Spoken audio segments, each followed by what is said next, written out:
This is a good example of what not to do in the landscape. You can see here there's a pretty vast expanse of a bed area in a front yard, but it's in a more of a natural setting. So here in southeastern PA we have a pretty decent problem with deer coming to browse on the plants, and a lot of these plants in here do exhibit deer browsing. You can see right here at the ends of the stems. So we can focus in right, that's an example of a deer browse. Here's another example of a plant that has been browsed and essentially killed by deer.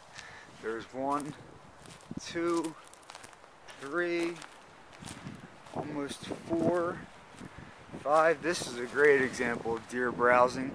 You can see right here the kind of grayish brown.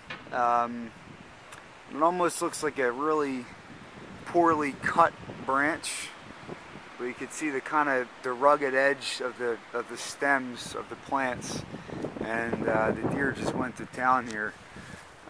Here's another one here, and basically the way that this landscape should have looked is if the right plants were planted here, deer-resistant plants.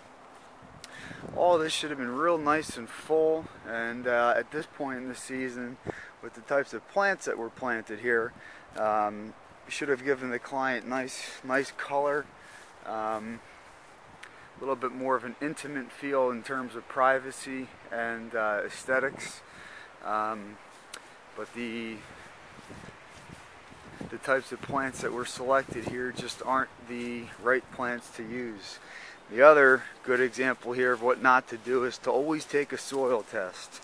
You can plant any plant you want in the right location, but if the soil's not right, if the pH is a little bit off, or if they're lacking nutrients, and you put the plant in, it exhibits some decline, or it just doesn't grow to the way it's the way it's supposed to grow.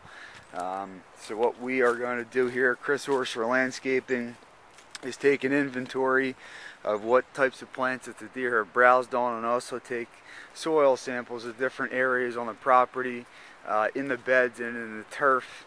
And we have an in-house soil testing system, so we will test that for the proper nutrients and the pH levels, and then suggest to the client what needs to be done in order to correct this. If there is any conditions in the soil that aren't optimal for plants, we would come in and amend the soil, and then come in and plant deer-resistant plants. So again, as you can see here at this point, the bed is just really looking bare and sparse, and that's because of the deer coming in and eating the plants.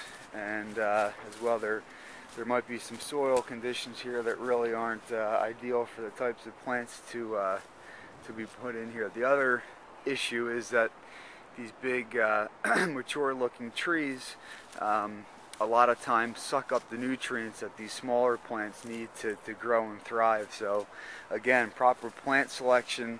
You know, these bigger trees have some implications on the pH and the soil. So again, we would come in here based on the soil results and amend the soil to where they need be to get these plants growing. And what we're going to do is just come in and, I mean, all these plants have to get ripped out. You can see here another one, just a great example of a deer browsing on the plant, and this is what it looks like when the deer browses on a plant right here. So if you have any concerns and issues about deer browsing on your plants, or if you think your plants haven't browsed, give Orser Landscaping a call, and we'll gladly come out to assess your plants.